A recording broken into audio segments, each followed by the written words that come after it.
Wing येथील कापड दुकानातील चोरीचा गुन्हा केला 2 दिवसात उघड. 72,000चा मुद्देमाल हस्तगत. कराड तालुका गुन्हे प्रकटीकरण शाखेची दमदार कामगिरी. कराड तालुक्यातील विंग येथे 22 मार्च रोजी मध्यरात्री MH50 मेन्सवेअर या कापड दुकानाचे शटर अज्ञात चोरट्याने उचकटून चोरी केल्याची घटना घडली होती.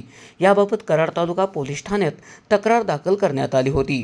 गुन्हे प्रकटीकरण शाखेतील पोलीस अधिकारी व अंमलदार यांनी तात्काळ आरोपी शोध मोहीम हाती घेतल्यानंतर पहिल्या टप्प्यात विंग स्टॉप कोळेवाडी चचेगाव येथील CCTV फुटेज पाहून बातमीदारांच्या माहितीप्रमाणे संशयित इसमाची पडताळणी केली व सलग 2 दिवस पाठलाग करून अल्ताफ मखदूम मुल्ला राहणार चचेगाव याला ताब्यात घेतले.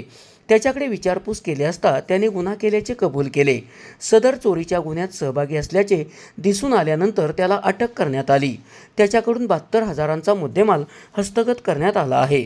सदरची कारवाई पोलीस अधीक्षक समीर शेख, अप्पर पोलीस अधीक्षक वैशाली कडूकर, DYSP अमोल ठाकूर, कराड तालुका पोलीस ठाण्याचे पोलीस निरीक्षक महेंद्र जगताप यांच्या मार्गदर्शनाखाली गुन्हे प्रकटीकरण शाखेचे सहाय्यक पोलीस निरीक्षक सकाराम बिराजदार, सहाय्यक पोलीस उपनिरीक्षक नितीन येळवे, हवालदार सचिन निकम, उत्तम कोळी, किरण बामणे, पोलीस नाईक विनोद माने, मोहित गुरव, प्रफुल्ल गाडे यांनी केले आहे.